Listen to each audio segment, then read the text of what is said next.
Hi there, my name is Aaron Short. Welcome to my YouTube channel and the live stream today. Today is October the 3rd, 2022. Can you believe it? October the 3rd. Almost said 23rd there. Let's zoom out a little bit here today so you can see what I've got behind me. Let's change a little bit, as you can see. Oh, nice blurry background today.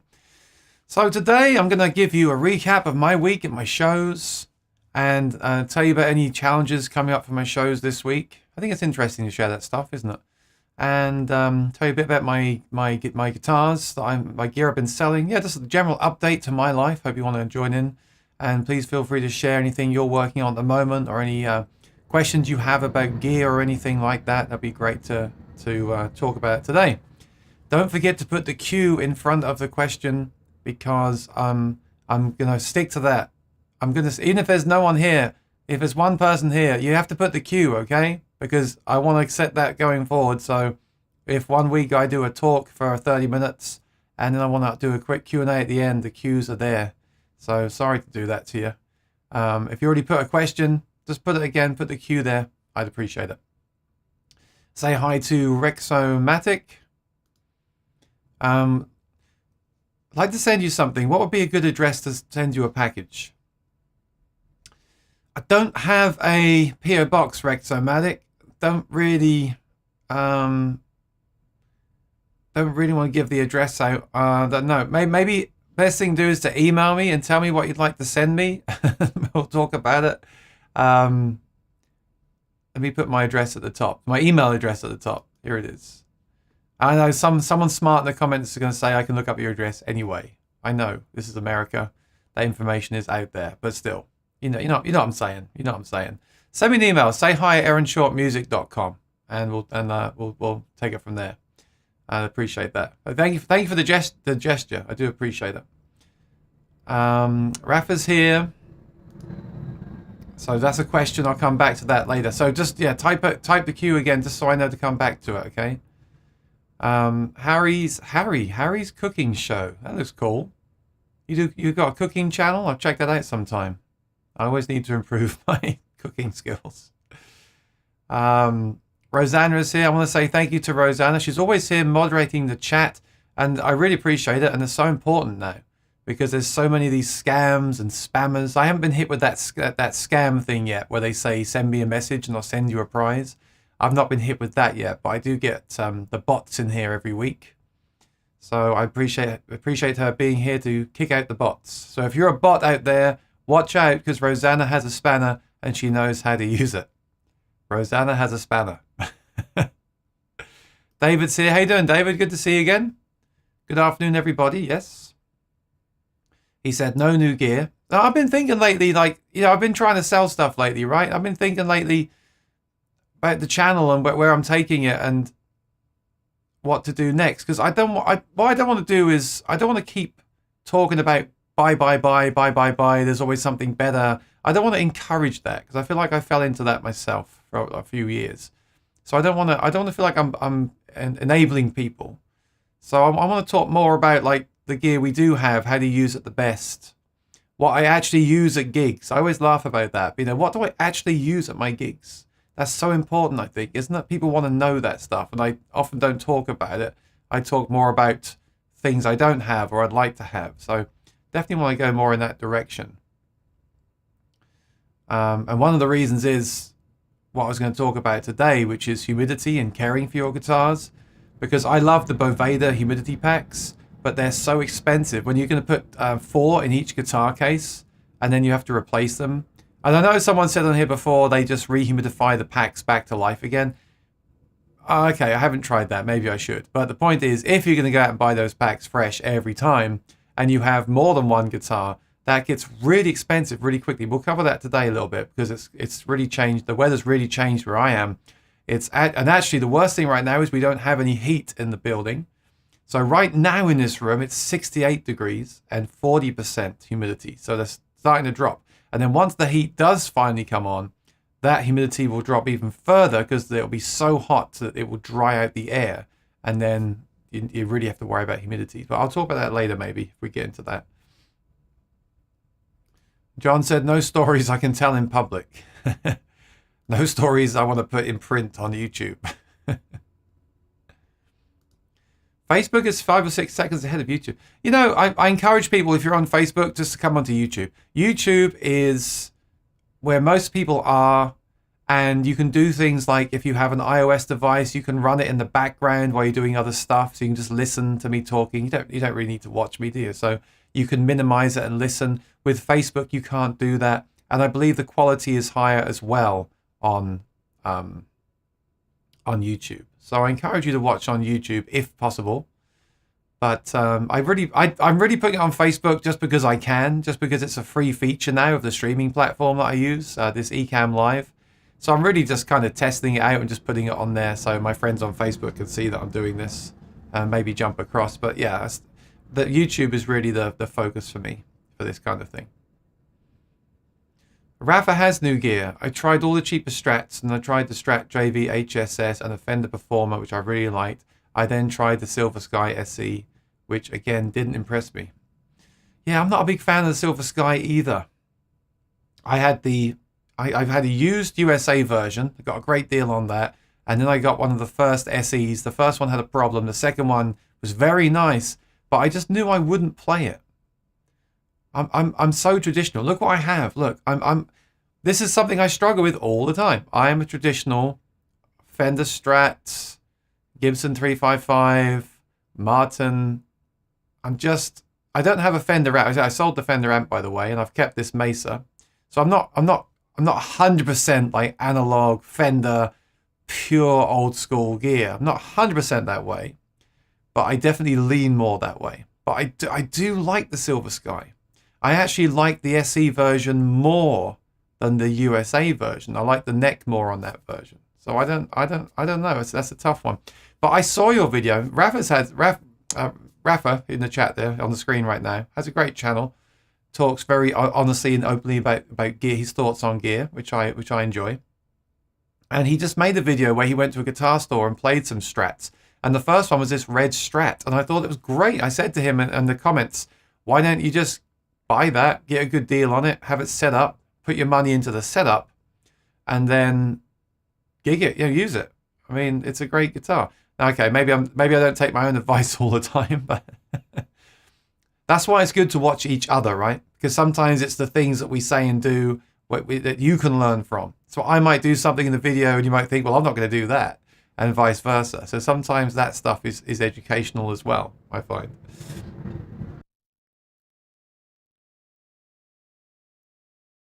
Ah, the real Ting is here. I finally have a guitar with a Floyd Rose.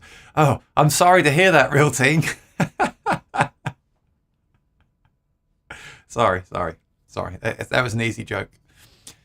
After 25 years of desiring one, I own an Ibanez JS1000. I'd like one of those older Ibanez guitars, because I had the Ibanez style Variax with the Floyd Rose, and I really like the guitar itself and the thin neck. I really like the actual guitar, but the Variax thing, I didn't keep it because I just thought, well, spare parts, etc., etc. I'm not using the Helix right now, so I don't need it. But I like the guitar. But the Floyd Rose scares the out of me, because a Floyd Rose I don't know, it just scares me. Maybe you can learn how to change the strings quickly, but I don't want to deal with it.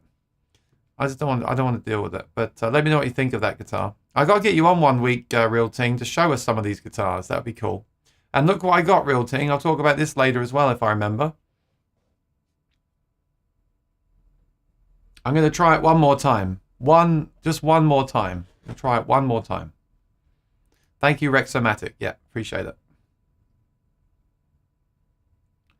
A few days after, I saw a Fender Performer Strat in lab with hard case for $799 and jumped at it. Oh, so you bought a Fender Performer. Send me, if you got these new guitars, can you send me some pictures to the email above my head? I'll show them on the stream if you email it to me.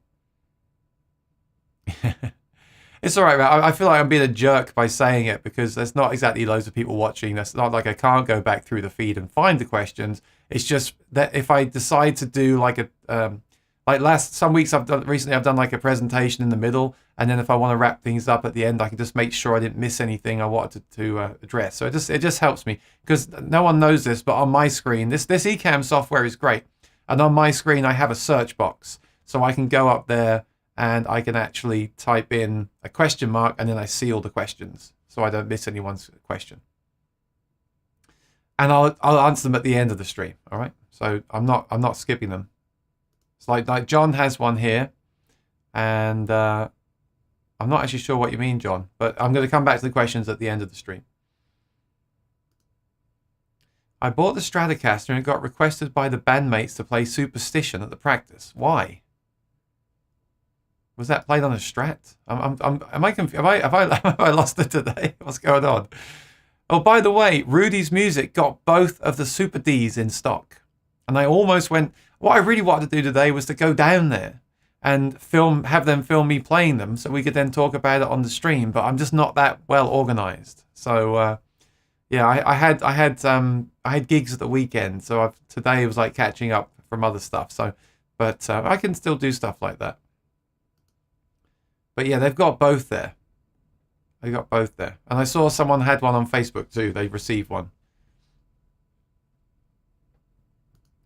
I like the Oasis humidifier more. Yeah, well, let's talk about those. Let's make that the topic for today. We'll talk about that when I get through the hellos.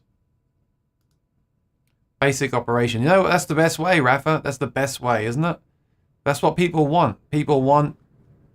They want you would be in the guitar store with your iPhone and just reacting to the guitar and then saying you bought it with your own money. So I think that's the best way. I really do. John says I'm in the guitar room and 69 and 52% humidity. Yeah, see, mine's too low. 68 isn't too bad, is it? Temperature, but 40. Actually, 40 is not bad. When it gets really dry, it's hard to keep it above 30. And 30, I've never had a problem. Knock on wood. I've never had a problem below 30.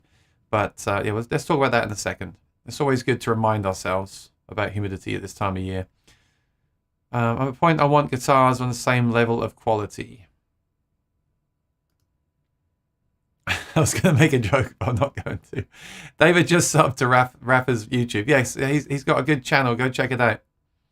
So I really like the one you did recently where you just did a video in your chair at night with like a dim light talking about why must I have the Gibson, and why must I have the Fender, and why must I have the Martin on the headstock? Why am I so attracted to these brand names? And that really resonated with me because I'm exactly the same. But then you did a video about the Eastman guitar. So I'm just laughing at myself as well because I do the same thing. I'll say one thing one week, like this is it, this is the guitar, and then the next week I'll talk about something else. But I could relate to those videos. Staley, how you doing? It's really not that difficult to restring a Floyd Rose. Okay, if you've done it a time or two, just got to understand the strings are under spring tension, and to balance the tension across.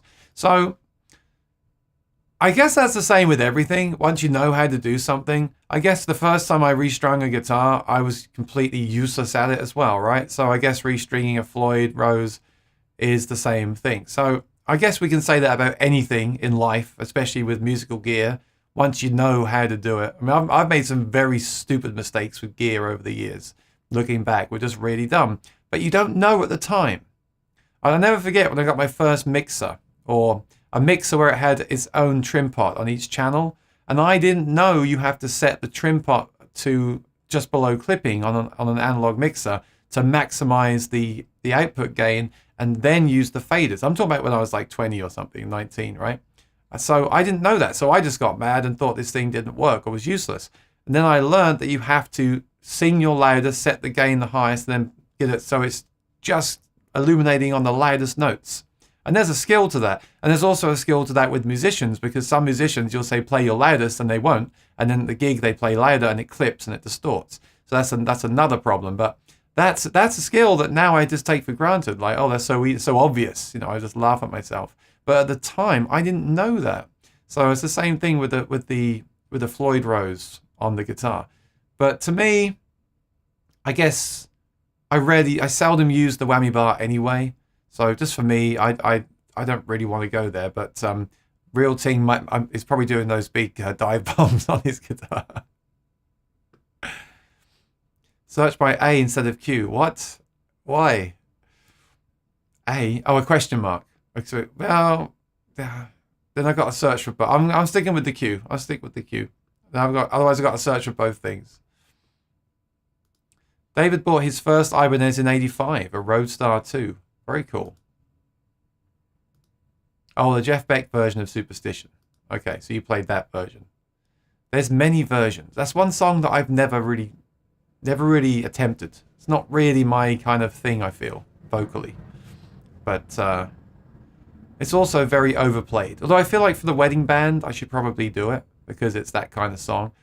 The last wedding I played with the band, they asked me not to play that song. So there you go. But then again, it was a musician, so maybe they're sick of it too. Stay, that was a good video. Yes. Yes. Although you were talking about the Gibson thing and the price of them, and someone said in the comments, like, you can buy a used one. So I don't know. I don't know how much those Eastmans are. I think for me, the same thing would happen. I'd buy the Eastman, be very impressed at the quality, and then I'd want the Gibson anyway. That's the problem with me. I've done that with other guitars, like Yamaha. I just don't connect with the guitars at all on a spiritual level, but on a financial level, they are the best. If someone asks me right now, what should I get under $1,000 acoustic guitar? Yamaha all day, every day. But if I had one, I do still have one, and I would use it as a backup and something to use outside, whatever. But the guitar that I actually play at my shows and that kind of inspires me, I look for those brands still. So that's where I would come from with that. 54% in Northern Illinois. Yeah, well, let's talk about this topic in a second. Let me just run through these. Let me just catch up with the chat. Hang on. John Washburn, a couple of weeks ago you mentioned you put 11 gauge strings in your guitar because you have many hours to play. Yeah, I'll talk about that too because I've now changed back to 12s again. You got the cue there, so that's good. We'll come back to that. Can't even better equipped to give you the best answer. Or is it about acoustic guitars? The Eastman E20 OM with the Addy top. Oh, we'll talk about that. Okay. There's another brand I was looking at too. Okay, we got loads of questions. This is great. Superstition is funky. Yes, it is. The Eastman was $850 for a nitro finish and all those other things I mentioned. Off, it's not a 10K Murphy Labs, but better than most other. Yeah, but you can't compare guitars to 10K Murphy Labs. And remember that a lot of that guitar is because the 10K guitar is because it's a Noel Gallagher and he's getting a cut of that money too. I would compare that more to the $3,000 standard series. Yeah, myself. I think that's the fairer comparison. So, Real Ting says, I'm not really a Floyd Rose guy. I avoided them for years because they're a pain. There we go, see? But I love the JS guitars. They look and feel fantastic. Chunky, stratty neck, lovely contoured body, and great pickups.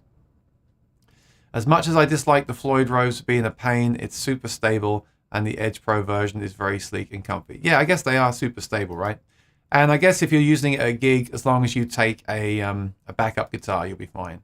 All right, let's talk about humidity. And this is a very important question. You know, every year I do a video on humidity because I've had guitars break because I didn't humidify them.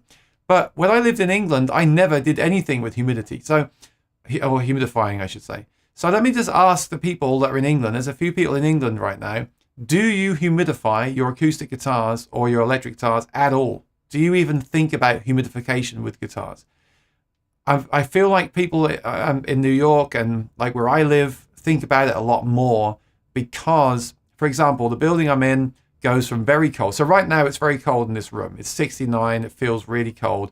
And once they turn the heat on, what happens is it just blasts heat and you're just really too hot and your skin gets dry. And of course, as a singer, it's not good for your vocal cords. They dry out. So I have a room humidifier anyway, just for myself. And then, of course, the guitars also get dry. And I've had a couple of guitars now crack over the years because that thing happened. I wasn't prepared. I forgot about it. Suddenly the heat came on. I wasn't prepared for them. They were out of the case. They were in the living room and it went from very cold to very hot. They were a little bit dry anyway because they've been out in a gig bag or something. And I got some cracks. Now, we're talking about minor cracks here, not total destruction. but cracks nonetheless. And what the problem with the crack is, you really want to have it repaired, and luthiers, or the luthiers I went to at the time in New York, were very expensive. And then when you come to sell a guitar that's had a crack, of course, that's instant devaluation because it's had a crack in it.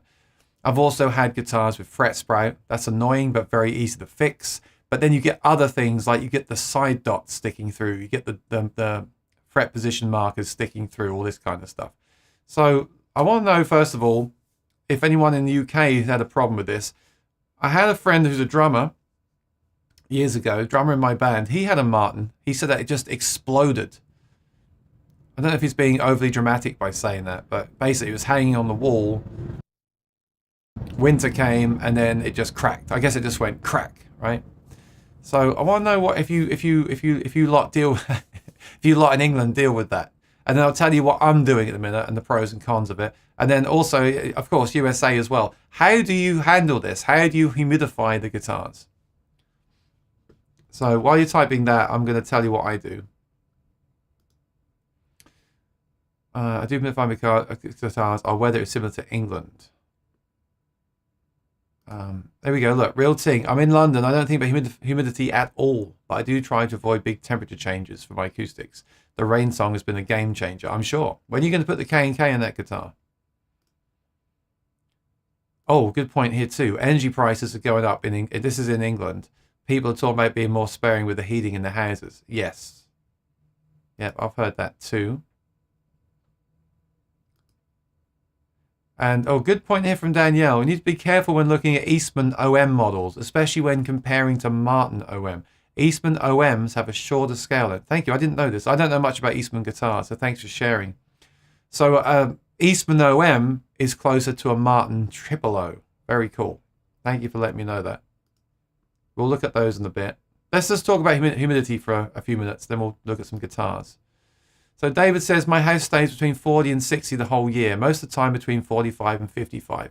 So what I'm told is, in the USA, some people with modern houses can actually control this. They have the central heating and the central humidity.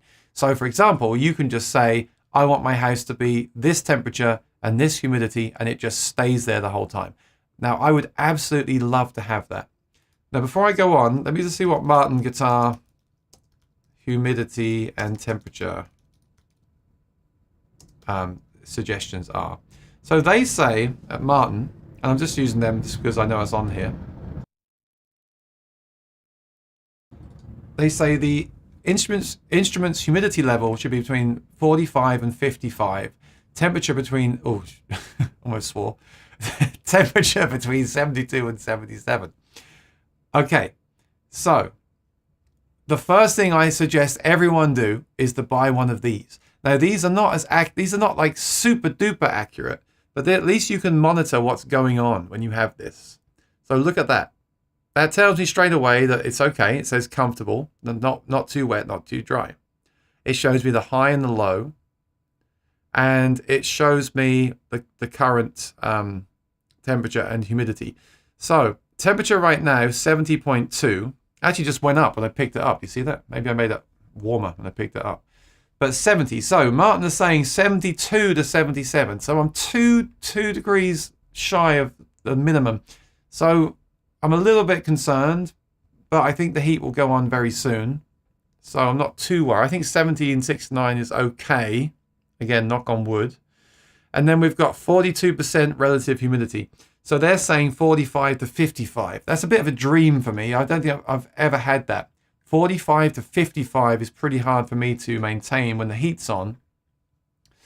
I remember last year, it would go down to like 10, and then running a room humidifier would get it up to 30.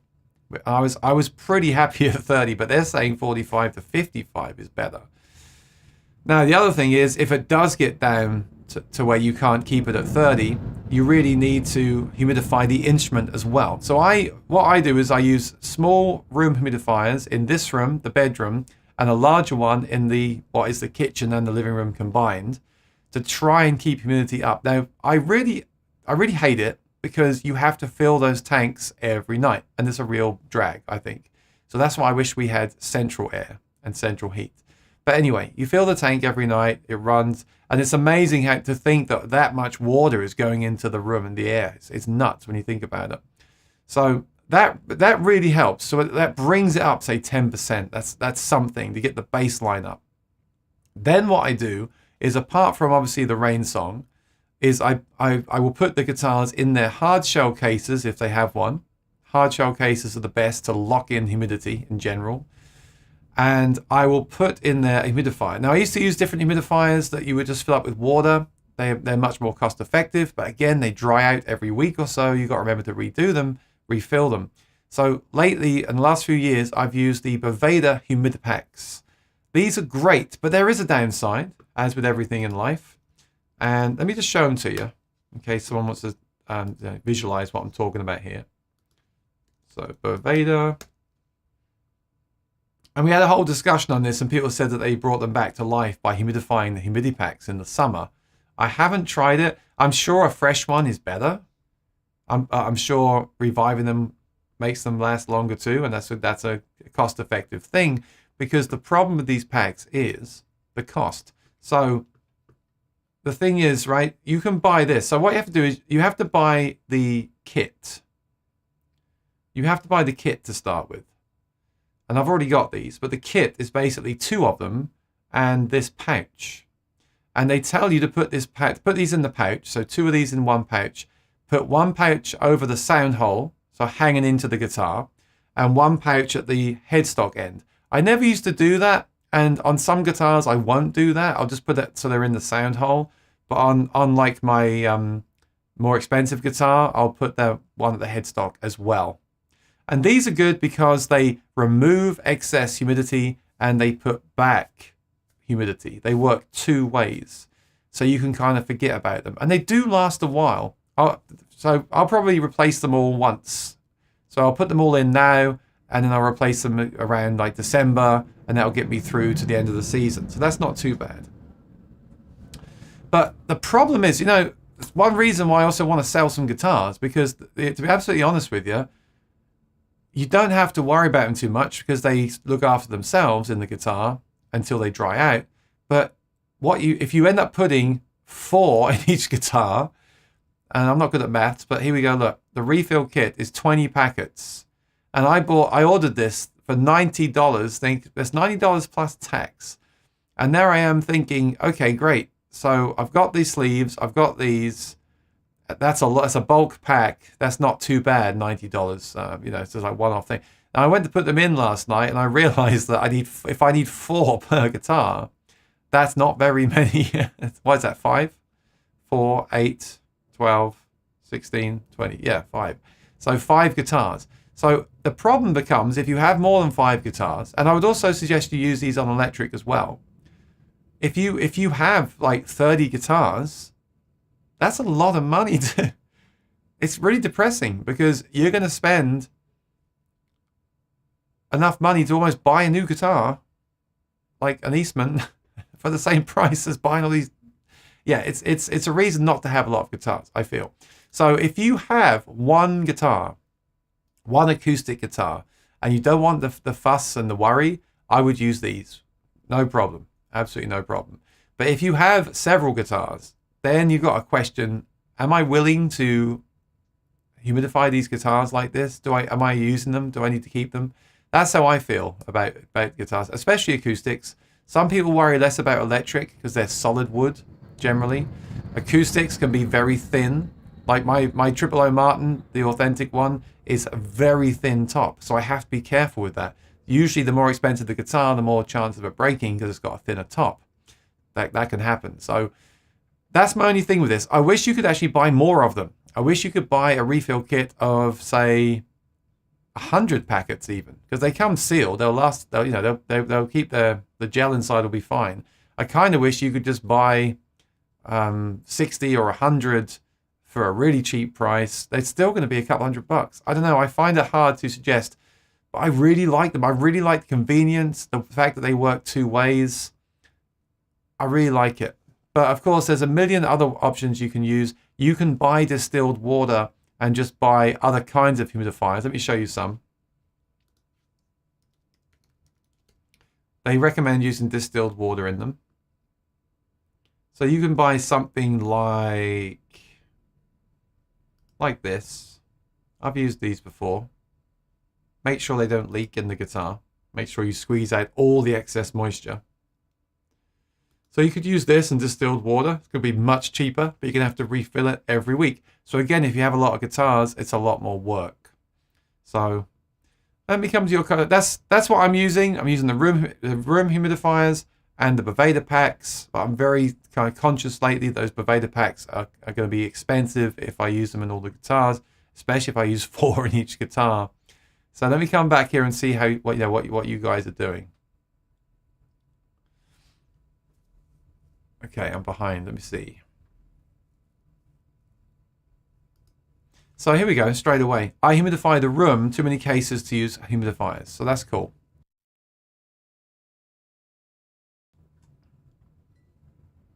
So that's what I'm trying to do. I'm trying to humidify the room, but I just find that it's really difficult. Even a small room like this. This room is small. And a word of wisdom as well. Some humidifiers leave like a white mist on everything. I had that. You don't want that on your cameras and things like that in guitars. So you want to get the humidifiers that don't leave the white mist. And obviously the bigger one you get, the better, because it'll put out more moisture and hopefully need refilling less as well. So that's worth considering.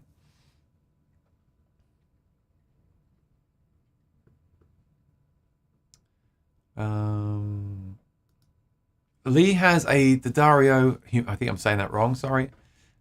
No, it's isn't it D'Addario Humidipack, but he has only used it on this D42 when he first got it, and also on his old Parlor, but generally they're kept in their cases.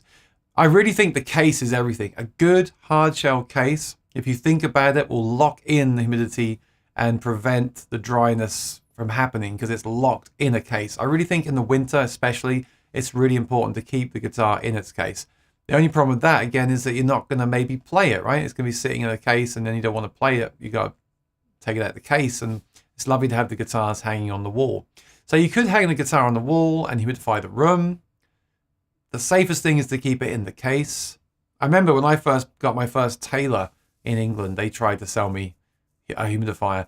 Every time you buy a guitar, that's the accessory that they try to sell you. And at the time, I didn't even know what it was. I remember that because that was in England where it wasn't really a problem. And he said to me, "So do you need a humidifier?" I was like, "What? What's that?" I don't know what that is. But now, having had guitars crack in the USA, in New York, I know how important it is now. And that's interesting that he has it in the D42 because that's an expensive guitar. So that makes sense. Brian's a singer, and I always try to keep humidity in my home no less than 40. But I always take a potato and punch holes in it and put it into each guitar case to make sure they always stay humidified. That's an interesting way to do it. A potato with holes in it. I guess that will, anything that would release moisture, right? You can make your own humidifier. You can get a Ziploc bag, put a sponge in there. Again, wring out all the excess liquid.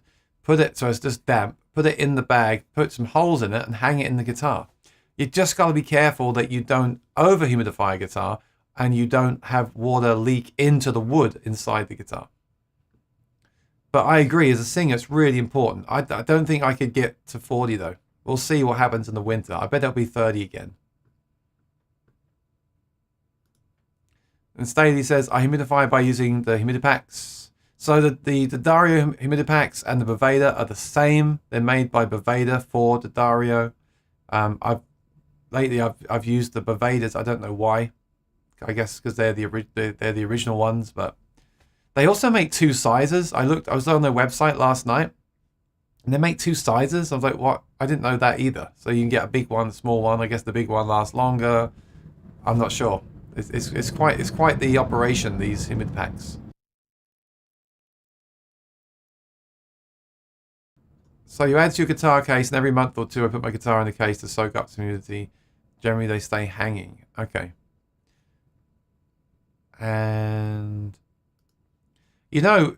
Staley says, I swear that I can tell when the guitars are dry. People say the acoustic guitar sounds its absolute best just before it cracks. So a dried out guitar sounds better. And I believe that too.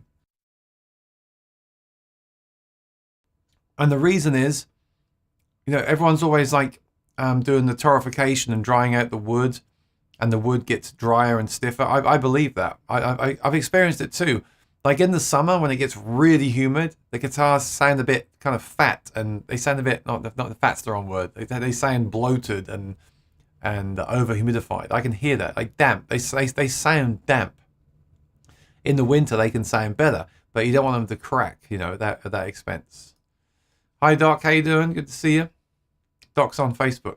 He's the only one. Staley has gas heat. Gets very dry in the winter, despite it being very wet. Interesting. We're hearing blustery wind noises from the stream. Is it windy? No, that's the airplanes, real thing. That's the airplanes flying. I've got a mute button at my toe. So there's one coming now. Ready?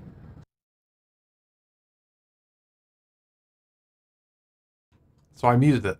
They fly like every 60 seconds for 5 seconds. So sometimes if I'm taking a breath, I'll put the mute switch on to try and I can't.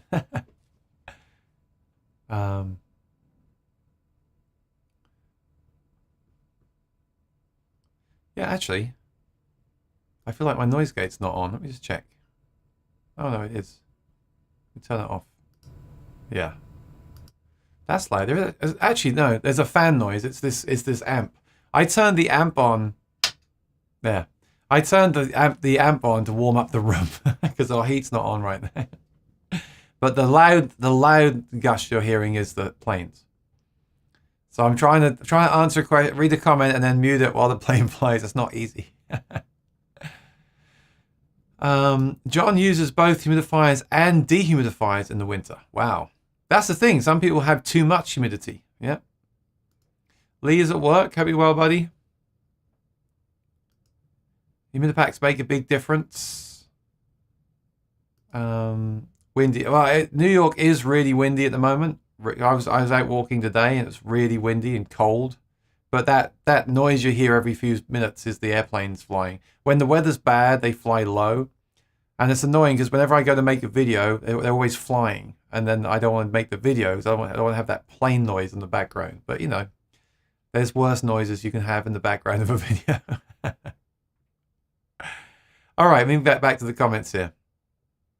In summer, the guitars are in the basement and I monitor often. Okay. Yeah, that was very useful information on the Eastman OMs. That was good. Thank you. Bet you can buy these on Amazon.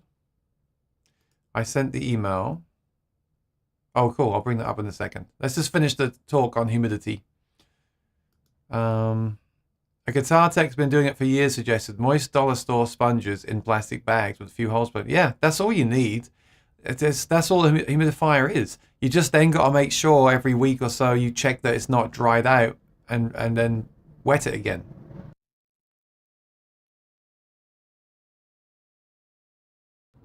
And then you also have to obviously not put, make sure you wring the sponge out completely and shake it out. So none of that, what you don't want is like a sponge that's dripping with water, because that will gather in the bag and it might leak into the guitar.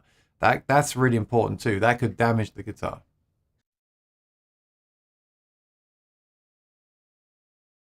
John said, I don't count my guitars. My wife asked me once and I regret it. I play about 5 regularly. Yeah, but there is a serious side to this as well, like maintenance. So tomorrow I'm going to get some guitars set up. There's a cost, right? I'm currently humidifying a lot of the guitars. That's a cost. So that's what I've been thinking lately as well. When having guitars is great, but when you need to have work done on them, like a setup, and it comes the winter and you've got to humidify them, then they're just a hassle, in my opinion. So it's worth considering. And I know some people are going to say, "Well, I just set them up myself," but we don't all do that. So.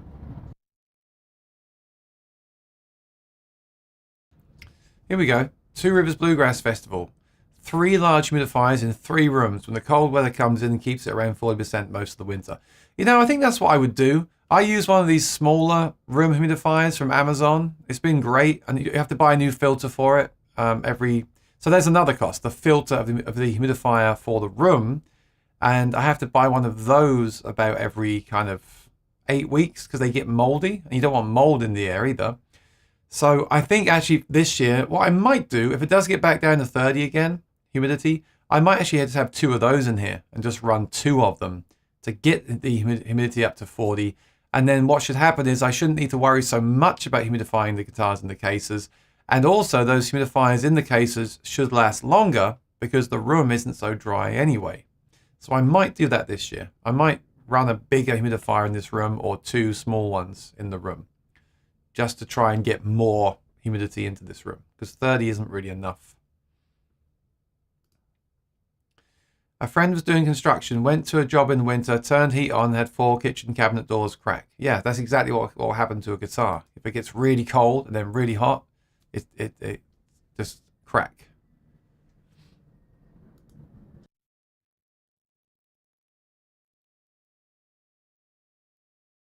No, not at all, John. I had a Taylor for a long time. My first proper plug-in guitar was a Taylor 414 CE from 97-ish. So it had the Fishman system in it. And it wasn't that bad. I prefer the older Taylors to the newer ones in general. A few things I remember about it. One of my friends set it up for me, and he mentioned that it was headstock heavy, so it would tilt to the headstock, like neck dive. I never realized about neck dive until people like that pointed it out to me. Then it bugged me. And even now, I'm like, well, why would I let go of the guitar anyway? I'm holding the guitar. It's not a problem.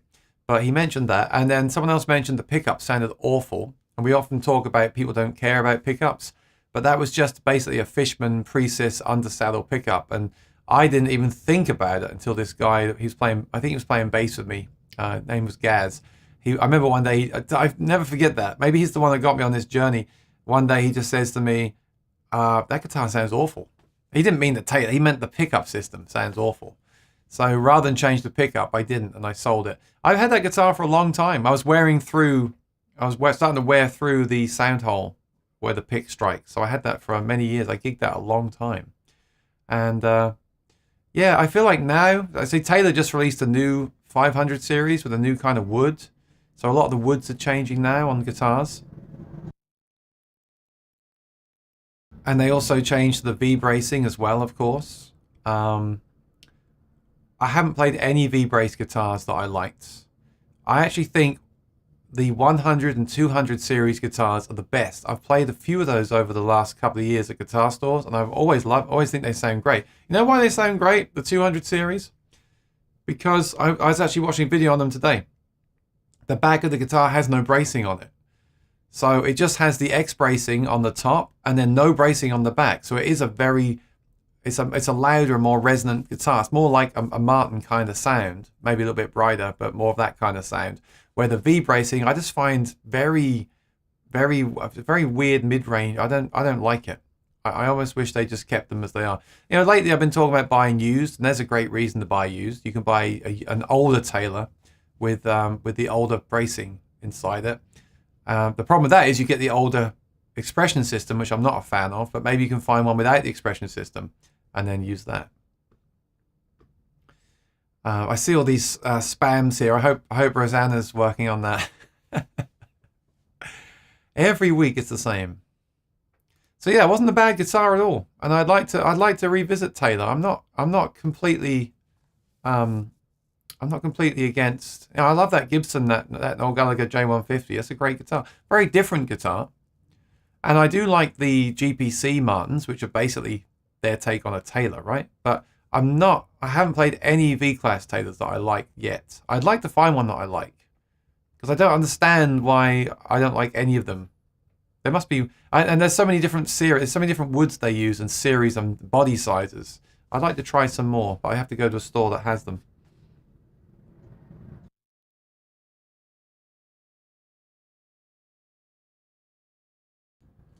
Zane, how you doing? A quick thing about the weather. See, that was terrible what happened in Florida, and then it's moved its way up. And even where we are in New York, there's been really bad rain this weekend, wind and rain, but nothing like a hurricane. But I guess that's like the outskirts of it, right? Coming through. So Danielle, on a hot humid day, I prefer the sound of mahogany guitars to rosewood guitars. Interesting. It's smart to have a luthier handy. Yeah, my luthier is really good. I'm going to go see him tomorrow. 414, very nice. That was like a 97. I guess that's a vintage now, right?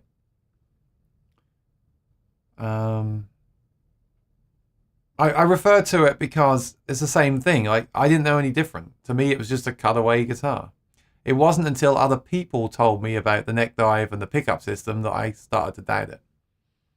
And I think after that, I got I think I had a Takamine briefly, and then the Matins. The Matins came after that. The 214 is amazing. You know, I'd like to get one. I'd like to have a 214 on the pickup reviews.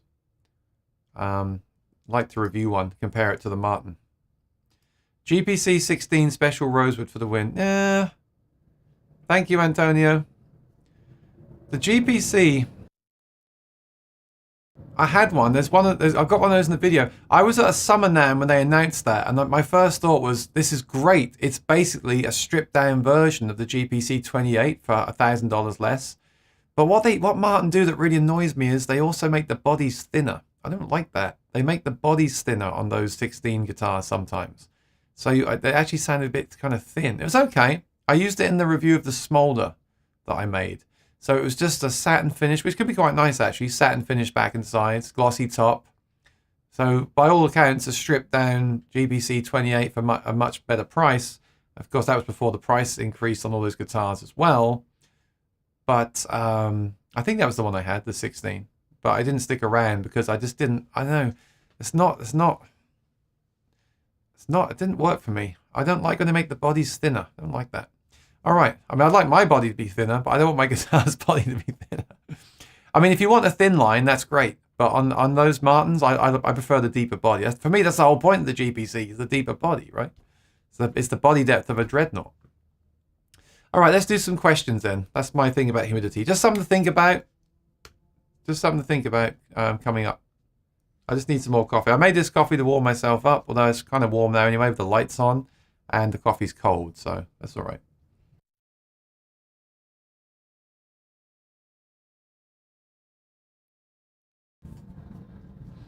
All right, so I'm now searching for cues. John said, how did the 11 strings work last week or so? Oh, you mean 11 gauge, right. Yeah, I'm not sure how I feel about this stuff. All my electric guitars, I'll get onto acoustic, but all my electric guitars have. There's some great questions this week. We might run out. If you stick around and hang out, I'll answer all these questions because we're talking about the PRS pedals. I've got a lot of thoughts on those.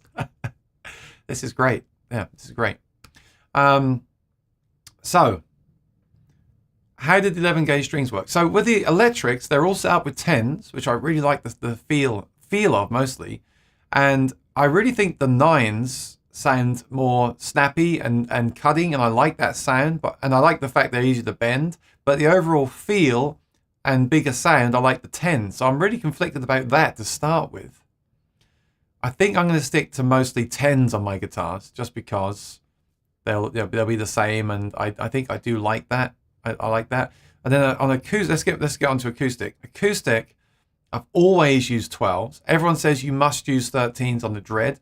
I don't agree with that. I actually I find a big difference in sound between the gauge of strings. There's that video that Rick Beato made about do strings make a difference, and that had a huge impact on people. I remember my guitar tech told me that after that video aired, one of his customers went straight in and changed the gauge of all these guitars, which I thought was funny.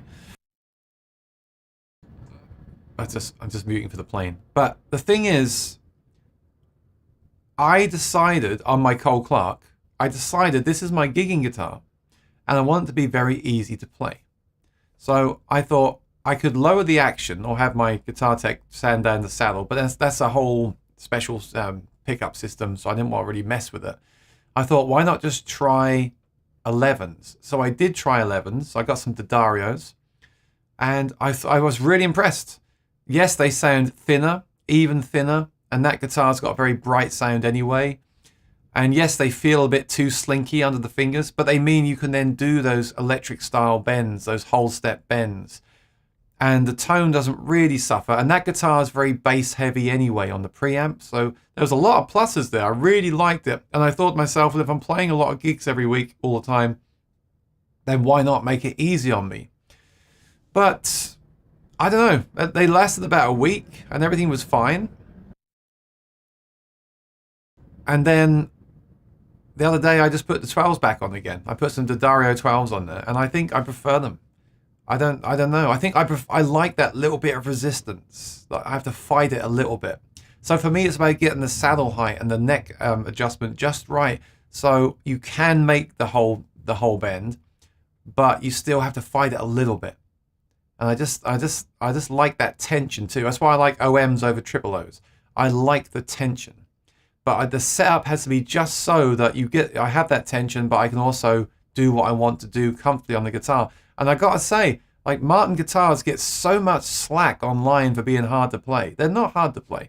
Martin guitar setup these days out of the box are fantastic. All the ones I've played the last 12 months have been great out of the box. You usually don't have to do anything to them because they plec the guitars and they definitely set them up lower than they used to. I think they play like a dream. And I think other guitars have to be lowered and altered and tweaked more so, in my opinion. But setup is something that anyone can just fix anytime. It's not a big deal. It's almost part of buying a guitar, right? So I'm back to the 12s again. I would say if your guitar's hard to play and you can't get to a luthier, throw some 11s on there, but it'd definitely be easier to play. If you're going to be practicing a lot, throw some 11s on there. Why not? Why get tired out? Especially if you're not used to playing long periods of time. I'm not against them. I just think overall I like the guitar to have a bit of tension in it. So that's why I like the 12s. But not the 13s. Then for me get a bit too fat. And I really hear a difference in the tone as well. So yeah, for me the 10s on the electric and the 12s on the acoustic are good. But I almost want like 9.5 electric and 11.5 acoustic, which you can get as well. I think that might be perfect for me, but then I don't know. I try to stick to the easy to get stuff. You know, I can get a big box of bulk Martin strings from Strings and Beyond. So I don't think I can get the 11.5s like that. So I try to keep mainstream whenever I can.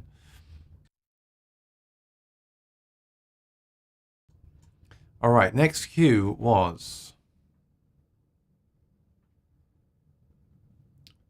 John. He put it at the end. A couple of weeks ago, you mentioned you put okay. Same question. 11 gauge string guitar because you had many hours to play. Yeah. Well, I do. All my gigs. Like my current schedule is like 4 hours Tuesday, 4 hours Thursday, 3 hours Friday, and then like this Saturday I got 2 gigs. So that's gonna be 6 hours. No, not 6 hours. Not sometimes it's 6 hours, but this weekend I got like a 30-minute party and then a 3-hour or 2-hour party. So actually no, it's only 3 hours, but I might sometimes have like 2 in one day. I don't like doing that anymore, like having 2 things in one day, because if they're 3 hours each or 4 hours each. But sometimes you got to take the work when you can get it. So in a week like that, especially if you've got songs to learn as well, then it makes sense, I feel. On the other hand, if you're playing that much, what happens is you build up strength anyway, and then the 11s might feel too weak. So people that go on tour a lot will often say, when I'm on tour, I go up a string gauge because I'm playing all the time. My hands get stronger. So it really depends on your situation, like a lot of things, right? Okay, next one. So I'm going to be sticking to the 12s going forward and probably the 10s on electric going forward, and just do more playing to get used to them. What happened to Rafa's question? I thought Rafa, you had a question about acoustic guitars. You still want it answered? Can you type it again? Rexomatic says, what about doing a dedicated full video or series of gear used for solo gigs, hooked up and demonstrating the variation and adjustability you have and how well the gear packs up for travel? That's a great idea, because I feel like a lot of people watch my videos that do the solo guitar thing, solo guitar and voice thing. So I probably should focus in on that more so. And there's this group on Facebook for acoustic guitar pedal boards where people are basically doing that stuff as well. And it's you know, it's not like thousands of members yet, but it's a very active community, so people are into that stuff. Definitely, there's definitely a market for that, and it's definitely something not everyone does, I feel. So yeah, I do want to do that. I definitely want to talk more about like what I'm currently taking. Like every 6 months or a year, I'd like to make a video. This is what's in my bag right now. This is what I'm using right now. Even like this is the phone holder I use. This is the Lyric app I use. This is the pedal I use. This is these are the cables I use. This is the capo I use. Just a full, like, I was thinking about doing like the overhead over the bag and just pulling everything out one by one and explaining what it's for.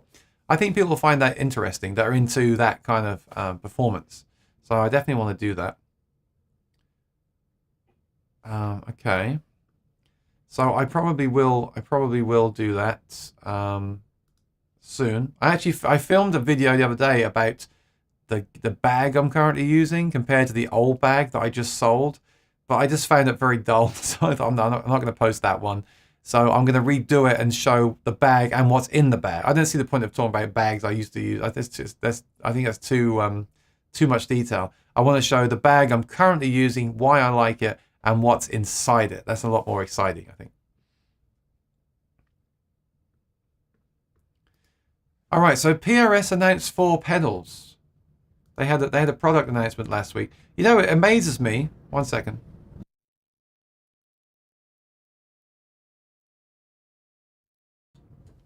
Absolutely amazes me how every week I've done this show for the last year or whatever it's been, and I always thought to myself, how am I going to do a stream every week for news? I mean, I do less news now. I only mention news if it's something that interests me. I just talk about gigs in general and my thoughts lately. But there has been a major release from a company every single week since I started this stream. It's crazy. That just shows you how much excess of gear is released. It is. I never thought there'd be some new product that I could talk about or update every single week. So this week there was another guitar plugin, another one. I downloaded the demo. I just thought, you know what? I don't want to get into this. I don't know how to program it. I don't know. I don't want to pay for this again. I've got the Kemper set up. I'll just use that. Like I'm just at this place now. It's just like overload. So there's a new IK plugin where you can profile your amps, but I'm just like, no, I can't. And I just find the software very confusing as well, and all these licenses you have to enable. And I was like, I'll leave that to somebody else. I'm not going down that rabbit hole. So, and I've been really happy with the Kemper, so I'm just going to keep using that from now on. And then PRS announced these pedals. So let's take a look at the PRS pedals. So I'm not really interested because I now have my pedal board and my pedal board's working great. You know, I got this mini board that I showed here a few weeks ago, which is basically just like a generic pedal board to use in front of any amplifier. As like, you run to rehearsal, plug it in. So that is my board now. So it's very small. There's no space for anything else. It's got the basic effects that I need on it. So I'm not really interested in other pedals.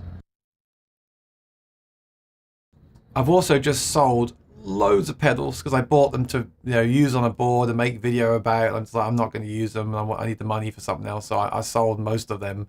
There's a couple that I kept to make a video about, like very, very unique pedals, but the rest of them, all delays and reverbs, they've all just gone. I just sold them all. So I'm not in the market at all. But let's talk about them. And I mean, you tell me what you think. Here's what I think. I don't like the name of the pedals. It doesn't tell you what they do. It's good marketing. Like horse meat is a great marketing thing. Wind through the trees. Or where's my wind through the tree? I'm not saying like I'm being disrespectful. I'm not. I actually think they look. I mean, they look nice. I like the design. They look cool.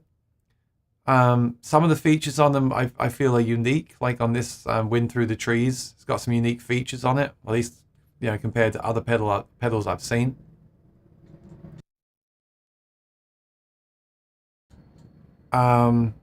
This is not one that I personally would use. I don't really use a flanger. I don't really use a compressor. I might be interested in this distortion pedal, but I'm so happy with that Moxie. I love that Moxie pedal. So happy with that. So I'm not interested. But let's just talk about it. I mean, look, 250, it's PRS, made in the USA, so I'm not surprised at the price. They do, I think it looks classy. I guess the name is a talking point, so don't really hate the name. It's just, I don't really get it. And then what I will say, I will say this: they all sold out. Now, are these going to be flipped on Reverb at an inflated price and hard to get? Because I'm really tired of that. I don't want that to happen. I'm surprised they all sold out straight away. But then again, maybe they just shipped out a few of them and then they're now making another load of them to ship out. So I don't know. I don't really have any thoughts. I'm the wrong person to ask because I've just sold lots of boutique kind of, I'm not even boutique, but I had the Universal Audio reverb and delay pedal. I never used them. For me, they were too big and they didn't blow me away compared to anything else. So I just kept the mini pedals I had and I sold those two.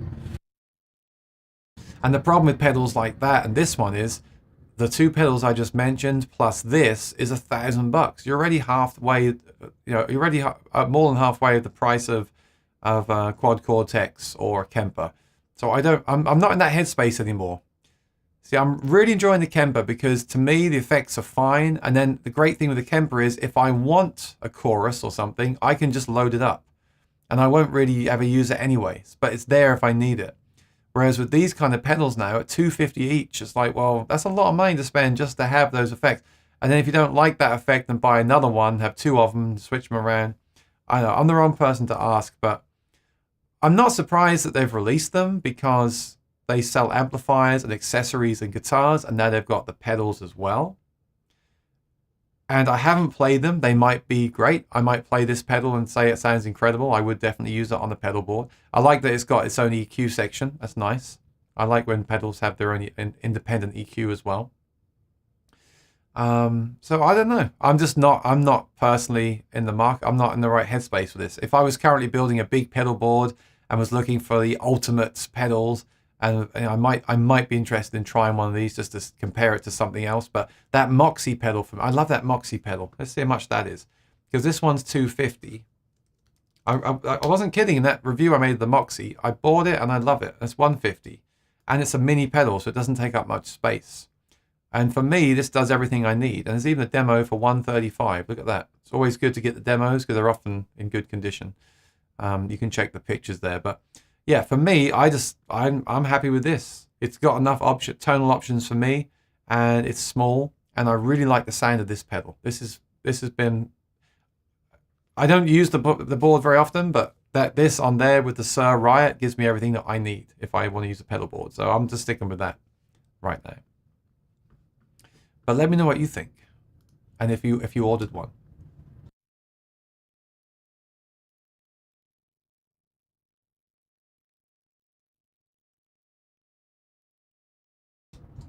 Everything about doing a show about experiences associated with selling instruments. Well, I'll tell you this. I'm a reformed buyer.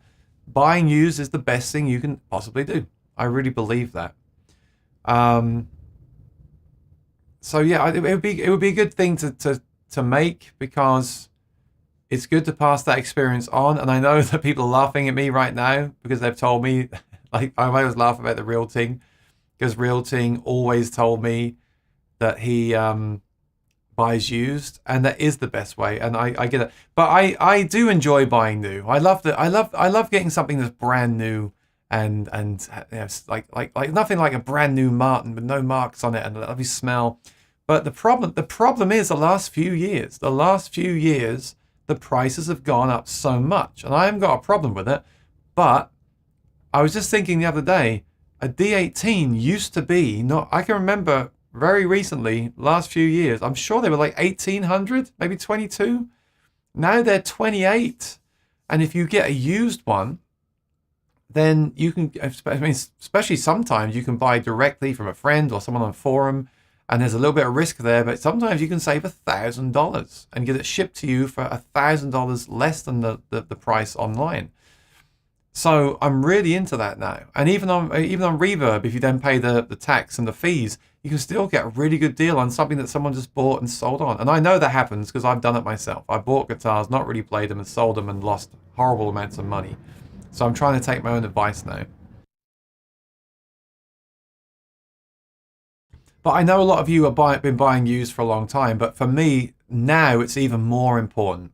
Because now, I mean, there's a few reasons. Let's take Martin, for example. And Taylor as well. Like the Martin you buy now has the street ebony. So that you might like that. That's fine. I'm kind of getting around to it. I'm either way now. But with the street ebony, with a used one from 5 years ago, 3 years ago, you won't have the street ebony. So you might prefer that, and it'll be played in and open a bit more open, and any issues may have been detected and fixed. So all that's been done for you, and you might get it $1,000 cheaper than they are now, because when the person bought it, it was much cheaper, and it's now a used instrument. So in a way, that can be better than buying one that's brand new. And same with Taylor. I think the 500 series now just got changed to a different kind of wood. So if you want that old, the old version with mahogany, buy a used one, because you might not want the new wood they're using. And the same with the bracing. Maybe you want an X-braced Taylor, so buy one from 10 years ago with no pickup and put your own pickup in there. You might prefer it. So I'm really open now to buying used. I really get it now, especially with the way the prices have gone up so much the last few years. The first thing I would do if looking for a new guitar is to look for a used one on the groups, the forums, and Reverb, etc. Because there's so many places to look now. I have them all bookmarked. I don't bookmark them, but I go to them all. I go to Sweetwater Gear Exchange. I just got another Tone Dexter on there for a really good price. I go on Reverb, and I got some good deals on there too. Facebook Marketplace, I'm not really a fan of, but there's more inventory on there as well. We've still got Craigslist in the USA. You've still got Gumtree in the UK. So there's so many places now to buy used gear. And then sometimes, like even me, last week I said I got some stuff for sale. Anyone interested? You know, like you could buy it from me. And you know, if you've watched my channel for a while and you trust me, and I can even show you the guitar on the camera in HD and send you pictures, right? So I really think now buying used is more important than ever, and I really get the value of it. I literally get the value of it now. Having said that, like I said, it's nice to get something that's brand new, especially if there's no issues with it. But if you're buying relics, that doesn't matter anyway. And when you do buy brand new, you've got to worry about that first ding, haven't you? Which sucks. But I guess you know that you did it. But I didn't mind this so much 5 years ago, when you could get like a D18, maybe you could get one new with the discount for $1,800. I'm just guessing. I didn't really mind that. $1,800 for a Martin. Okay, fine. You know, but now at $2,800, it's like, well, I'm not against buying new, but I'll definitely look for used ones, especially because a lot of people bought guitars in the lockdown and then they're selling them as well. So you have to look on the used market first. So that is something I can talk about more in the future. I don't mind sharing my experience either, because maybe people can learn from it. I've definitely made a lot of mistakes selling guitars. I mean, I've never had a mistake like I was robbed or I had something broken. I've had guitars break that I've bought, but they've always been covered by the insurance. So it's obviously important to get insurance when you're shipping an acoustic guitar, especially. But in regards to selling, yes, I mean, there's things like if you add a pickup, you're going to lose money, etc., etc. So definitely right now. And then if next year prices just keep going up, it's going to get hard to justify. You know, I feel like some of the guitars now are just, and amps as well, with that tube shortage and all that stuff. Like amps, there's amps that have gone up $1,000 in the last 12 months, and guitars that have gone up $1,000 in the last 12 months. It's a big price increase.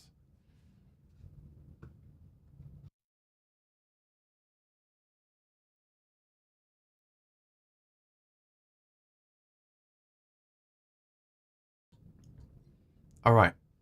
If you could only have one acoustic around 2K that could be played live occasionally but still looked iconic, OM shape, what would you get? I'm biased to Eastman. I don't know much about Eastman guitars. Let me see if I got Eastman on here. I was looking at a brand recently. Larrivee. They just got Larrivee at Sweetwater, so I was looking at those. And a friend of mine just got a used one too. This is a tough question. So and I'm talking about USA. If I've done a video, haven't I? Best guitar under 500. That was that Yamaha guitar I made a video on, and that was actually 350. I feel like the best guitar for $1,000 is the Yamaha Red Label series, and they're just under or over a grand, depending on what one you're talking about. Now, if you're talking about $2,000, that becomes a little bit harder, because I would say, actually, you're saying dollars or pounds? Let me see here. Ah, you're saying pounds. Okay. Maybe I should go on to Andertons.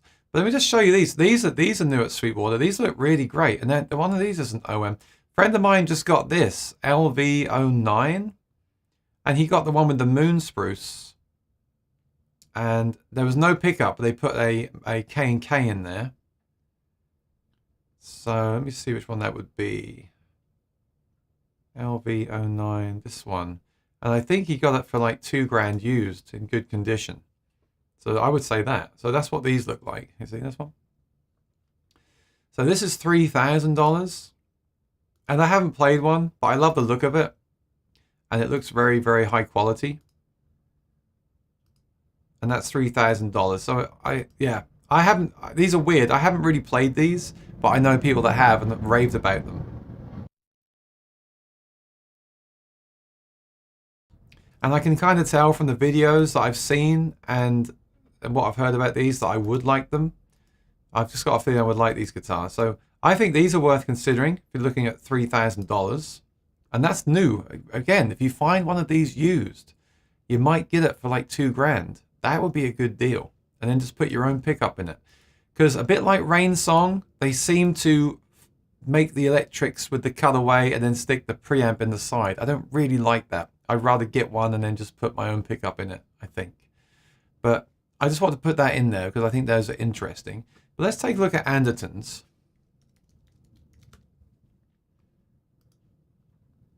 So, you mentioned one here. What did you say? Eastman. Do they sell Eastman?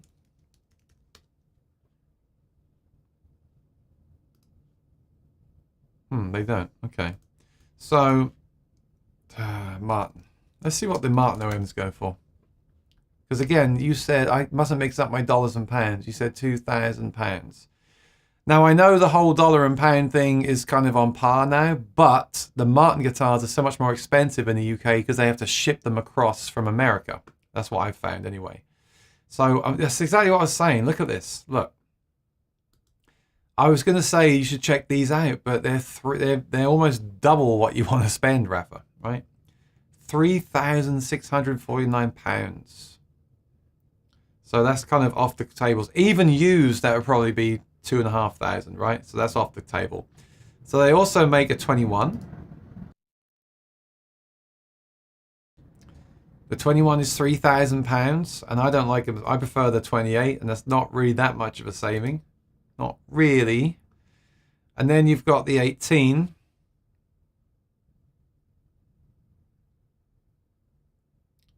You see, look, we were talking about this earlier, right? The 16 series GPC 16E. This is in that price range. But you see, I wouldn't be happy with this. I wouldn't be happy with the Fishman Matrix. The Geek Bag I'm okay with because I need a Geek Bag anyway, but I still want a hard shell case to protect it in the winter, personally. And then, like I said, it just doesn't blow me away. So, I think I'd probably steer clear of the Martins at that price then, personally, if you want me to be honest. But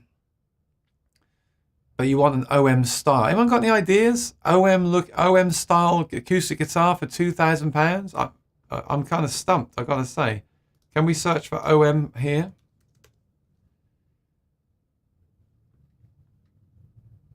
Are they all going to be Martin? Let's see.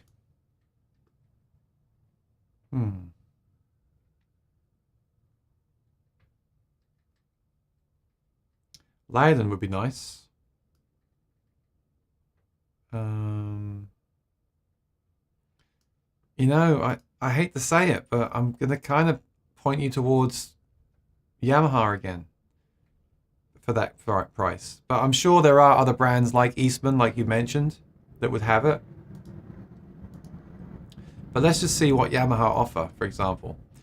So these are very nice stage guitars, and that's an OM shape with a cutaway. I don't love the pick guards, but they have their kind of Aura style IR technology. They are very good. They are very good. I remember I remember I got one of these for the real ting years ago, and it was like $500. But that was years ago.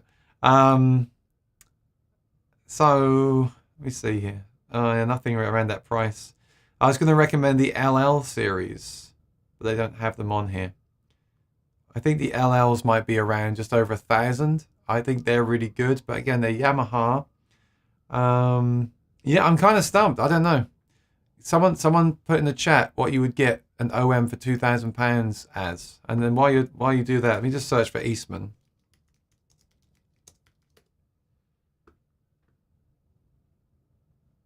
Peach Guitars, they're a good store, right?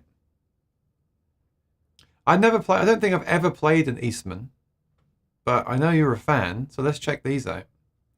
Okay, so why not get something? Well, that's a Grand Auditorium. You said you want OM.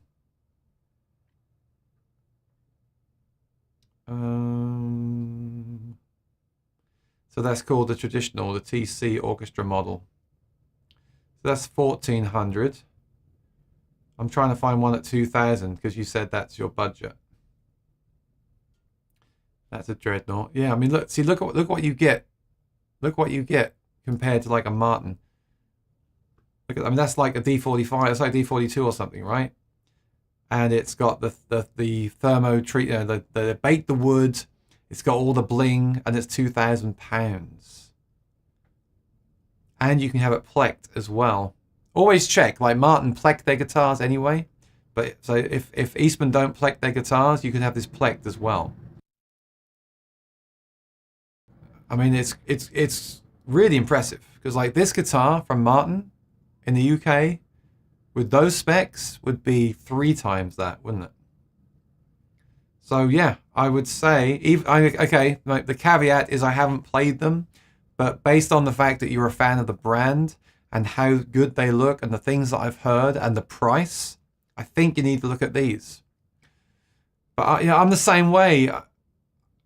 I would personally rather just wait and save up and get an OM28, but the problem is that's going to take a while. You know, I might look for a used OM28, but then again, why not look for a used one of these and get this even cheaper than 2,000? So let me just see if they've got the OM version here. I'm interested. Now I want to try it. Here we go. 1,200. That's not in stock.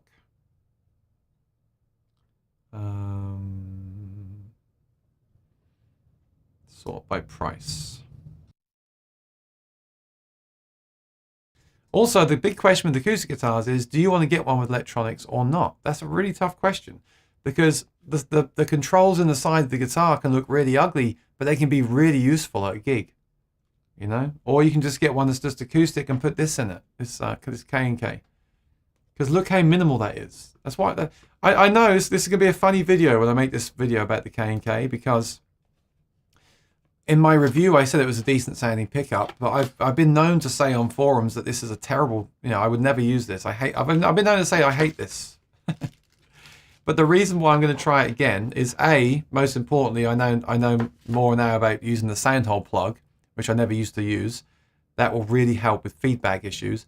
And I know about EQ a lot more now too. So I believe, having learned what I've learned recently from the Lyric about soundhole plugs and EQ, that this might be even more resistant. And what I love about this pickup is, you've got to love this. Look, you basically have the jack, which all pickups will have, and the sensors. That's it. There is no system that's this minimal, is there? So these glue onto the bridge plate. I've never been a fan of that, but it does give them a much better signal. You get a very hot output from this, even though it's passive. So these glue onto the bridge plate. This goes in the end of the guitar, and then it's good because actually in most guitars you don't even need to use a cable tie for the cables like you do in other pickups. This will actually just, if you tie it around the middle, this will just suspend through the guitar and it won't touch the back or sides at all. So all you're adding is just the weight of that end pin jack, which has got some weight to it, to be fair. But with other systems, you've got that and then a preamp, sound hole controls, a microphone, undersaddle, blah, blah, blah, blah, blah. So the beauty of this pickup is the simplicity. There's nothing this simple that will pick up the body of the guitar. And hopefully I'll have this back for next week and we can explore it together on next week's show. But this is just a passive pickup, no batteries, nothing. And I think it's going to be fun to try that again. So we put that back over there so I don't damage it before it goes in the guitar. So we'll maybe next week we'll talk about that pickup system. So if I was you, I would get, let me just pick one of these here. Okay, this is what I would do. I would get this guitar. I would try it first because I haven't played this guitar. Not sure what it's like. But you're a fan of Eastman. It looks great. It's 1440. I would get this pure straight up acoustic guitar. I would play it for a week or two to make sure I do like the guitar and it's everything that I wanted. Then I'd have the K&K installed. And if it's not plecked already from the factory, I'd have it plecked as well. And there you go. There's your $2,000. And all you need with that K&K is a decent preamp. And the Helix or anything like that will do. Or they even sell a small little preamp you can carry around in your guitar case. That way you're going to have the guitar you wanted. It will play great because it's been plecked and set up so it's easy to play. And then you have that pickup where if you do want to plug in at a gig, you can just plug in and go. And the rest of the time, there's nothing on your mind like, oh, there's stuff in the guitar affecting the tone. That's the problem I have in my mind all the time. So I would do that. That's exactly what I would do. I would love to play this guitar. I'd love to compare this to a Martin. So I would get, and it looks great. And it looks for all argument's sake, it basically is a Martin OM28, isn't it? That's basically what it is. Even that back of it looks the same. So I would do that. Can you go to this guitar store? I would go and try this. Look at some of the other ones as well in that price range. So other models like this, if they've got several of them. Find one that you like. Try and get a good deal on it. And so it comes with a hard shell case as well. So you can make sure that you humidify it. So I would do that and I would play it for a week or two or three. Make sure you do like this instrument and it's going to be a long-term instrument. And then have the K&K installed and the pleck done by someone experienced who knows what they're doing, has been recommended to you. I think you'd be really, really blown away by that. And I really want to try this guitar now as well. Also, look for a used one. You might even find this guitar used with the pickup and a strap button. Don't forget the strap button, because they never put strap buttons on these guitars, which is annoying.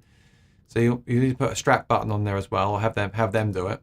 So if you find a used one that has the strap button, has the pickup installed, and is $500 cheaper already, then you're good to go. If not, you can buy this one, have all those modifications done that I mentioned, and still walk out the door with a little bit of money in your pocket, probably. So that's what I would do.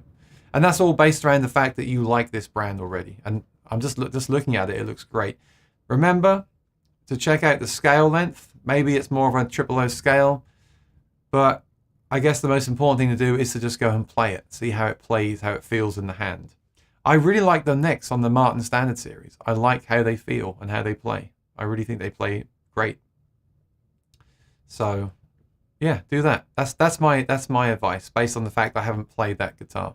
And I would say go and buy an OM28. But an OM28 at $3,600 with no pickup, no strap button, that's kind of a hard... Oh, sorry, £3,600. That's a bit of a hard sell when your budget is $2,000. I know. Whew, I enjoyed that. Did you find tuning the Taylor, especially the B&E, difficult? I was very frustrated and dropped it. And yes, no mid-range, but a good bass. No, I find the V-brace Taylors too mid-rangey, like this harsh mid that I don't like. But the 1 and 200 series don't have that V-bracing, and in fact they have no bracing on the back, which makes them sound very open. But I never had a problem with tuning them. No. No. Again, that's probably in the setup, I presume.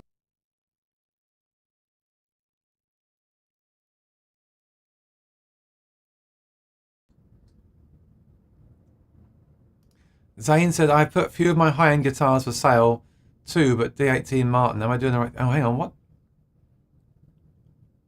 Oh, to buy, yeah. Yeah, I think so.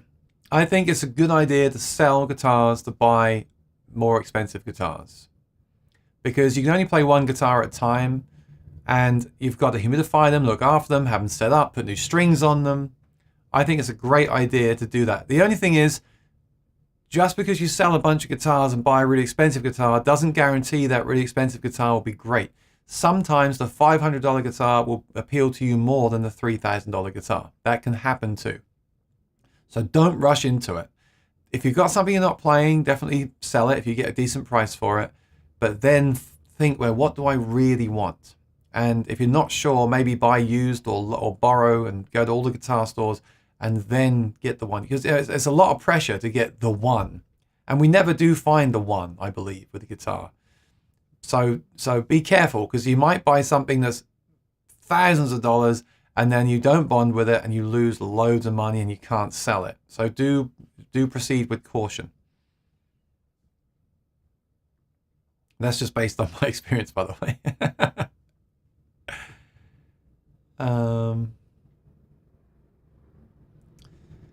Ginny Harris, I'm going around smaller streams and helping out by being a mod, so can I be a mod, please? No, sorry, Ginny, I don't let people I don't know become moderators. In fact, it took many years for Rosanna and Lee to become moderators on my channel, because they've been around here for a long, long time. So thank you for offering, but no, I can't do that. Okay, so there was a question that didn't have a queue, and I can't find it. I'll tell you what, I'm going to end things soon, but if I missed anyone's question because you didn't put a queue, can you please put it in now and I'll answer it? If not, I'm just going to go through these comments and then call it a night. So let me just see, because I see I've missed a lot of comments here.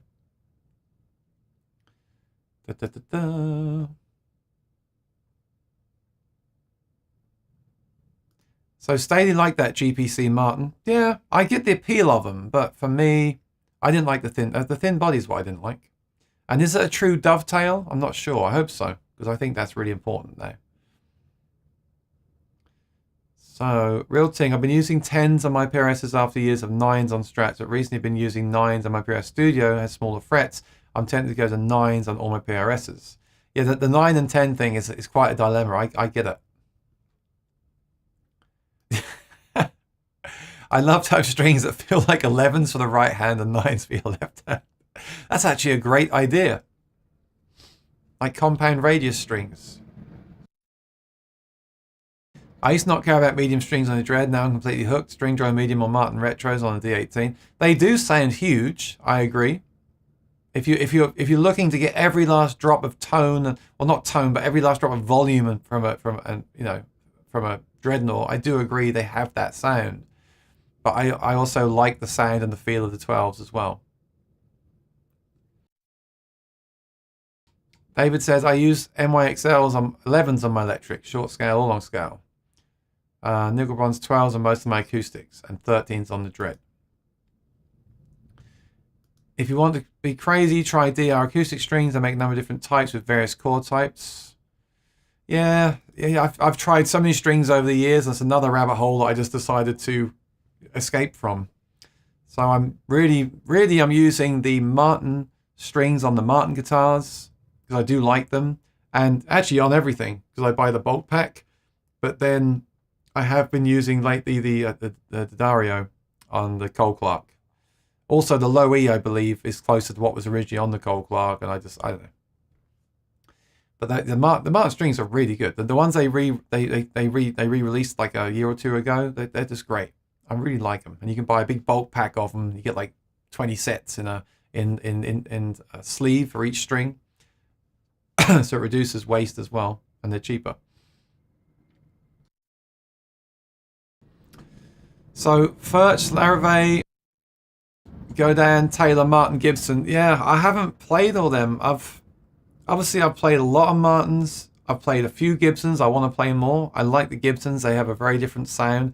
Taylor, I'm not really into the ones I've played. I would consider the 200 series. There's a 200 Deluxe. The pickup is decent, and the guitars are good, but I don't think it's what you're looking for. Godin, I see them more for like the MIDI type stuff. Larrivee, I've heard great things about, but I haven't played them. Down, I've not even heard of Down. Furch, I've heard great things about, haven't played them. There's like like the one guitar I still have in England is my what I used on my album. It's the a Goodall. That's a great guitar. Still got that one. It's the only one I got left there. And then there's companies like Husson Dalton. I played a really nice Husson Dalton at Rudy's. It's like $6,000. And someone's selling one online for like $2,500. I was tempted by that. Not quite the same. The one I played actually has an all bear claw all over. It looks really nice.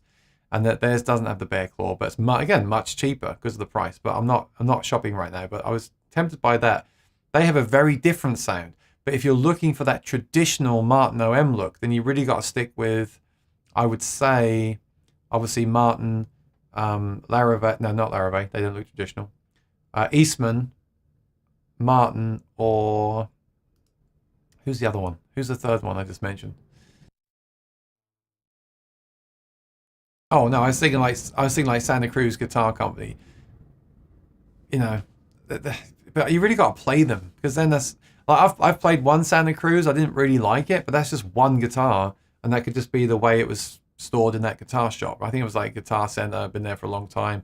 So you really got to play the guitars. But I think the one I just showed you with what I mentioned is the way to go. If it was me, I would get the Martin OM28 and have the K&K and strap button installed. And if you want to keep to your, if you can't find one used for that price, you want to stick to that £2,000 budget, the one we just looked at, I would go to that store and play that guitar and see if it's a good guitar or not. And of course, if they're not near you, if you live somewhere far away, although you're in England, so everywhere's kind of close, but if it's too far to travel to, maybe ask them to make you a video of it because they have a YouTube channel. So what they could make a video for you, potentially. The Larrivees, I've just heard so many great things. I really want to try them. And they make a Tommy Emmanuel version that I've seen used a lot lately. But the one I showed you earlier, the L, looks really cool too. Looks like a kind of fatter OM. Not a big fan of the look. See, again, the problem with me is I know if I bought that, I would then be thinking, but I want to be playing the OM28, a triple O28, the authentic that I have. So that's the problem with me, and I'm very aware of that. But I also value the price as well. Like I told you, the Yamahas under 1,000 are the best. And maybe that guitar we looked at earlier for Rafa is the best at 2,000. Maybe it is.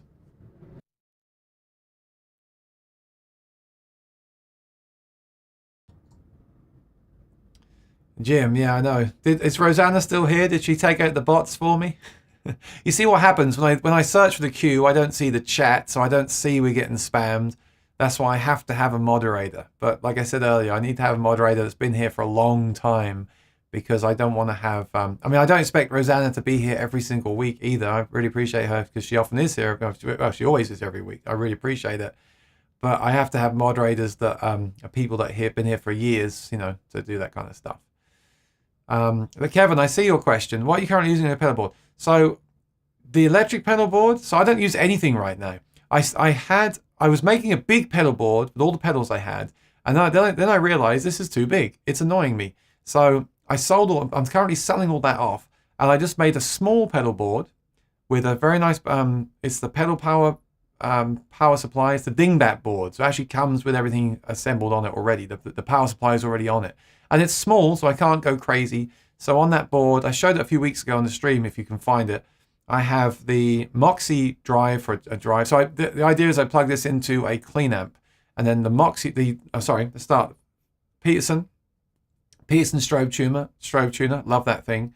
Into the Moxie overdrive, into the Sir Riot distortion, into a Diamond delay pedal, which has a tap tempo on it, and a Hall of Fame mini reverb in case I need reverb on the amp, and a mini Ditto plus looper in case I need to do some practicing with that, and a clean boost if I want to just raise the level of everything at the end of the chain. So, and also an EQ. At the top is an empty space where I can put one more pedal of my choice and then rotate it. So right now it's got an EQ pedal on there, just so I can just choose what I want at the time. I probably never use it. So I made that because I did use it at the wedding gig a few weeks ago, but I'll probably never use it. What I use at home now is the Kemper. I love using the Kemper because I can just have a clean, a crunch, a heavy, and a lead sound, plug into it, either use the cab in the room, the Kemper cab, or I have it digitally connected to my Apollo Twin. I can just load it up in there and use it. If I want to adjust something, I can adjust it from the editor on the screen or the iPad app, which I really think is cool. So I'm just using that. And often I'll just plug in and just play the guitar as it is anyway for electric. For acoustic, I take the Voice Live 3 Extreme, and it does everything that I need. It doesn't do IRs, so I may have to take like a toned extra as well, which is a bit annoying. But if you have a guitar that sounds very good plugged straight in, a Voice Live 3 Extreme is fantastic because you just plug into that and it does everything that you need, including recording the show. You could stream from it. It has all the guitar effects, the vocal effects. The electric stuff in there doesn't sound great, but I only use it for acoustic. So that's, as much as I talk about gear all the time, I really always gravitate towards convenience. And I love the idea of grabbing my bag with the Voice Live 3 Extreme in it and just using that, or grabbing my band rig with the Kemper and just using that. I just love the idea of the convenience, because when it comes down to it, when you've got to take a PA as well, when you're taking your PA system to a gig and the guitar rig, I've done it now. I've designed myself an electric rig that I thought, great, I've got this big pedal board with all these pedals on it, and I've got the amp. But then when it comes down to it, actually loading that into the car with the PA system as well, it really sucks. So, and I also think that the Kemper is great. You know, the newer things like the Quad Cortex do so much more routing and wacky weird sounds, which I think is cool and the way forward for that gear. But as a straight up amp replacement, the Kemper is great. So that's part of my kind of downsizing too, realizing that I like the Kemper as an all-in-one for electric. I like the Voice Live 3 as an all-in-one for acoustic. And then I have my PA system, and that's nice. And then the little pedal board, in case one day I wake up and think, you know what, I want to use the real thing. I have the little board and the tube amp. I can go and play that and just make sure that my head's in the right place. Like, okay, it does sound like that sounds. So that's what I do. I gravitate towards convenience because I often take the subway. That's the main reason. And when you're gigging full time, you don't really want to be taking loads of gear all the time. In the same breath, I respect people that do. And if I only played guitar and didn't sing and didn't need to take PA, I probably would take a tube amp and loads of pedals, because I wouldn't have to take all that stuff. That's the main reason. So I don't like implying that I'm being lazy or compromising with what I'm doing. But sometimes you have to when you take that much gear. Like if you're the singer and the guitarist and you're taking the PA, the monitors, the mixer, the lights, the cable, all the cables, and the guitar rig, it's very hard to take all of that stuff. And even a solo gig, it's very hard to want to take loads of separate pedals and things and plug it all in, right? Or even a pedal board and the bag and the amp and the guitar and the mic stand. So I really like those products. I love, the Voice Live 3 Extreme and the Kemper they're both like 10 or 12 years old, but they're still up there, in my opinion, with the best products out there. Because you get the fancy new gadgets that everyone raves about, but they're missing the key features that a gigging musician requires, in my opinion.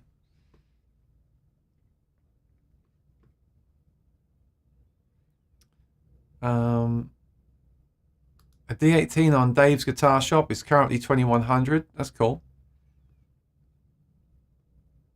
That's cool. If that's in mint condition, that's a great price. Real Ting says, I can't enjoy a new floorless guitar the way I can enjoy a used plating guitar. True. We tend to baby the new guitars and worry about them. I get that too. Sunburst 1.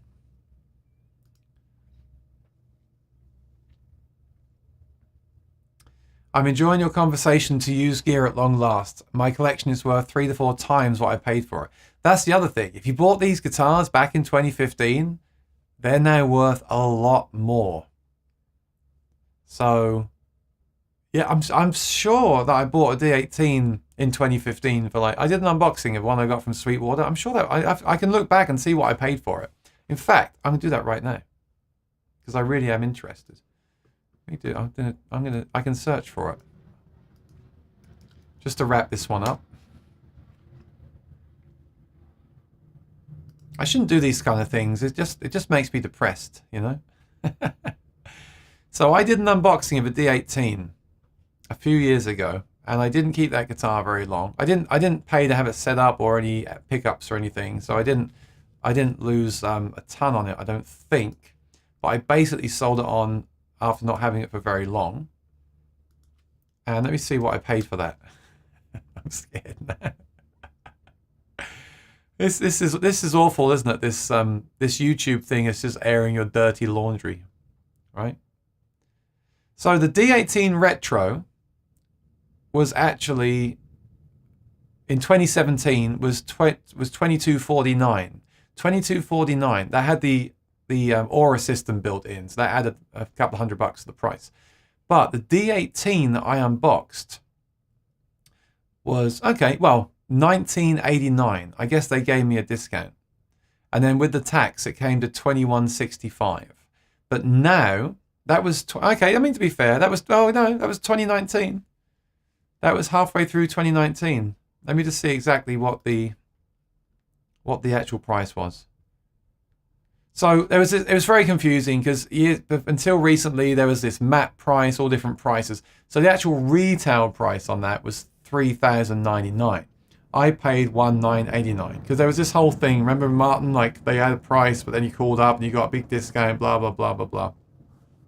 So I don't think I got the biggest discount on that guitar, but I basically got a good. I paid what you'd expect to pay at the time. So what you'd pay at the time was about $19.89. Now they're $28, and if you call up, you will get a slight discount, but you'll pay close to that. And in the lockdown, you paid that price. So now you'll pay close to that. Well, no, not that price in lockdown because they had a price increase recently. But now you're going to pay close to 28. So maybe 25. I'm just guessing. So you're looking at about $500 increase in a couple of years. And I'm sure next year, well, I'm not sure, but next year or two they may go up again. And now you've got the streaky fretboards. You may like that, you may not. You may prefer the old one. So the point I'm trying to make is, if I'd kept that guitar, which I paid a total of $21.65 for, if I just kept it in its case in the room, it would now... Well, actually, no, because Staley just found a used one for $21. So there you go. I don't know. But what condition is the $2,100 guitar in? I don't know. But anyway, prices have gone up. Used market is definitely worth checking out. Dave's Guitar is worth checking out as well. I've been on there lately. They have new guitars and they have used guitars. That's another place that's worth looking at. And that's where a friend of mine got that guitar I mentioned earlier for the really good price. Just close Sweetwater. So yeah, take a look at Dave's Guitar Shop if you're in the USA. So that's what this one looks like. So you see the new price is $27.99. And the used one,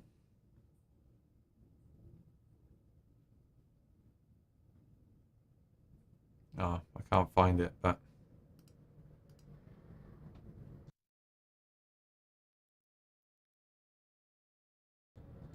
maybe he bought it already. No, I'm kidding. I'm sure it's on here. You want to go to used. Where's used? Used acoustics. There you go. And then you can look here.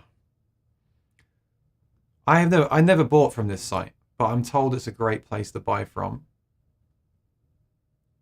And oh, I'm not going to find it. But anyway, if you look on here, like he says, there's one for 22. So if that's in mint condition, that's a good price. And there's always some interesting guitars on here as well. Like, look at this. You see? There's a custom there as well. Very cool. Yeah, I could spend hours looking at that site, so I'll come off it now. But it's another place to look before you go out and buy a new guitar. All right, I'm going to wrap up here because it's almost 6 o'clock. But I enjoyed today. Great hangout. Thank you. Oh wait, I didn't even show that email, did I? All these things are flying in. Complete tangent here today. Let me come up here. Oh, that's interesting. Not allowed to show that. By the way, I'm about to do a gig this weekend. They want insurance. That's another thing I want to talk about. That's incredibly boring. But have you musicians ever thought about that? That's another question that I need to ask next time. Do you have liability insurance for your gigs? I know it's horrible and boring, but it's a really important thing to think about, I feel. Because what if someone trips over your cable at a gig? They could sue you, right? So I'm going to look into getting that today as well. That's annoying because that's money that I could spend on a guitar. So Rafa sent me a picture of the new guitar. I'm just going to show that to you for a bit of fun before we go. Let me see what they're going to charge me to get insurance for the year. Oh, they need more information. Okay. I'm definitely going to do a video about that kind of stuff because it's like tax and insurance are so boring, but they're really important for musicians. And there's so many times I speak to a musician, they don't realize they can claim for example, their iPhone. I got a new iPhone. You can claim that as part of your business expenses. So many people don't understand that or realize that. And then it's the same with insurance. Like I bet a lot of people don't think about that. Like we have all this equipment set up. We have cables running around. We have big heavy speakers. We're loading stuff in. People are walking around. They might be drinking, and if they trip over something, I mean, A, they can damage our gear. That's one kind of insurance. But B, they could trip over and injure themselves, and they could say, well, your cable wasn't tied down, and I'm going to sue you for loss of income. I think I know it's an awful topic. It's not what we want to talk about on YouTube, but I think it's really important to be aware of this stuff. And I have a gig coming up where they want me to have that, so I have to get it anyway. And the great thing with that is then I can advertise it as part of what I do. You know, I have that as part. I'm a performer that has that, so your event that will be covered for that kind of thing. So we'll do that another time. Rosanna got them out good. Thank you, Rosanna. Oh, okay, good point. Fair point. I'm comparing a new price back then to a used price now. If you bought it used back then. Yeah, okay. So if you bought that D18 used back then, it would have been around, let's say, $1,300. And now a brand new one is $2,800. That's a huge saving. Okay, fair enough. John said my D18 Golden Era was 2000 and 2004. Yeah, but then that's 2004, right? I mean, prices have always gone up, but the last few years they've really gone up. See, this is the kind of stuff I like to hear. Thanks, Marcel. In Australia, public liability is a mandatory requirement. I think topics like that for a future stream are really important things to talk about. So I think we should do it. But let's finish with something fun. Let's show a picture of Rafa's guitar. And I didn't download the picture. 1 second. Okay, I'm going to throw this up on the screen. Ready? So this is his current collection, I presume. We have the Eastman that's in the video he just posted. That's on the far left. That's a Gibson style guitar. Then we have the Fender Strat. That's got the big 70s headstock. I don't like that, but my Tele Deluxe has that too. I prefer the smaller headstock, like on your Tele. I have it the other way around. My Tele has the big headstock, and my Strat has a small headstock, but not through choice. I love that blue color though. That's really nice. That's a nice blue. I love the green too on the Tele. And then you've got another Eastman. That's a Les Paul style, and you've got the Jazz Box style. So you're really set up now. You're really set up. You've got a nice collection of the classic guitars, but not like the super high end like the Gibson versions. But you've got the guitars. You've got that sound and that style. That's great. So I would say, so as you're obviously a fan of Eastman, you've got two of them there, then definitely look at that acoustic we looked at, because I think that'll fit in really nicely. That acoustic OM will finish this off nicely. You have a great collection. Yeah, and then get them all plecked, because plecking is great. I just want to see what you're saying about the insurance, because it's a drag when you've got to spend the fee for a gig on insurance for the year. But again, don't forget you can claim for that insurance. That can go against the taxes as well. Doesn't mean you get the money back, but that will be an expense against it. So in Australia, the public liability is mandatory. And Real Ting says, I have public liability insurance with the MU, that's Musicians Union UK. Yes, I remember when I was in the Musicians Union, I had that too. I remember now on the back of the card, it says you are covered for 1 million, is it £1 million on the back of the card? So there you go. That's a reason to join the Musicians Union in the UK. Now, I think the Musicians Union in New York doesn't have that. Oh, you pat tested. Yeah, that's funny, pat testing. I haven't done that. I haven't done that since I left England. I remember that now. You have to pat test your equipment every year. You have to... It's just... We spoke about it on the stream once, if you're not familiar with this. It's just really... It just makes me laugh. You have to pay someone to come to your house and test the equipment and give you a certificate to say it's all safe. And Real Ting is saying he does it himself. But I always laughed about it. Okay, I always laughed about it because the thing is, I was like, well, what if it goes wrong the week after and it electrocutes you? But I get it. But this is a good point here. You're screwed if you get sued without it, so it's totally worth it. Yeah. Oh, 10 million with the MU. That's cool.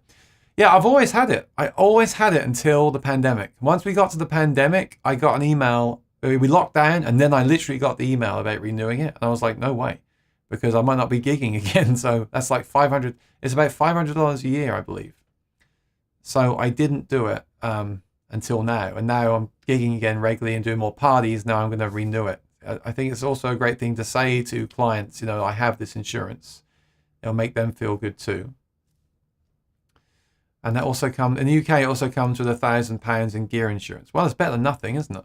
I mean, the whole insurance thing is another topic to talk about as well. But you've made a good point. Maybe I should look up the Musicians Union USA. I mean, there is one, isn't there? The American Federation of Musicians. Maybe they offer the same sort of thing. Like if you become a member, you get the insurance. Insurance products. I'll take a look. I'm glad you said that because I didn't even think about that. I've been using a company that's about $500 a year, and I was going to renew with them, but I'm going to shop around first of all.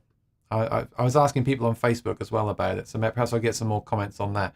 But yeah, I'm glad you said that too. I feel better now about having it because, you know, sometimes I think, well, it's another $500 to pay out for insurance and blah blah blah blah blah. But I think if you're going to do this professionally and you're doing this as a job and you're doing these things, it's important to have this stuff. And there's so many times when I'll comment like, oh, tonight some guy almost tripped over a cable, or some guy leaned on a speaker, or some guy picked up my speaker for me, didn't want him to, you know, or some girl was dancing and knocked into the microphone. You never know when that could happen, and that could really ruin you, couldn't it? If you got sued because someone tripped over your cable that wasn't secured, that could be the end of everything, basically. So Musicians Union membership is about $250 a year, and I get a discount on my teaching union membership, so it works. Yeah, I mean, $250 a year for that membership, including the liability. I remember now, I forgot. I used to get that just for the liability.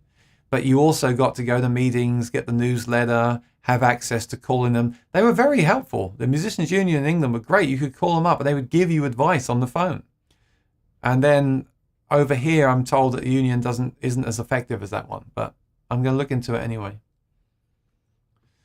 And yes, I agree with that. Some of the insurance you get now on these quick websites and things, they're easy to sign up for, but are they actually going to pay you? That's the other thing. You want a recommendation from a friend, because are they actually going to pay out when it comes down to it? It would really suck to pay $500 a year and then they won't pay out when you get sued. That would be horrible. All right, this has gone on for 2 hours. I must wrap it up. It's been great though. So next week we'll either talk about the K&K or the insurance. I'll let you decide. I'm going to have both by then, so it'll be fun. All right, I'm going to say goodbye. Hope to have another video up this week. Last week's video was the lyric pickup. I really enjoyed that video. Check it out if you haven't already. There'll be some kind of video up this Wednesday. Wednesdays I'm off all day to do a video, so that's really cool. And I look forward to seeing you. So if you're new here, subscribe, ring the bell. That will tell you when I put those videos up. Thank you for your contribution today. Thank you to Rosanna for moderating and kicking out those trolls. And trolls, don't come around here no more. All right? Thanks for watching. I'll see you soon. Bye-bye.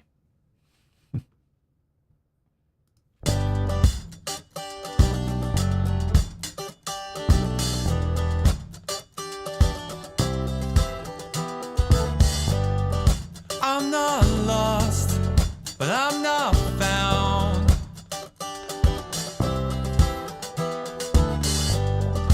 I'm not up, but I'm not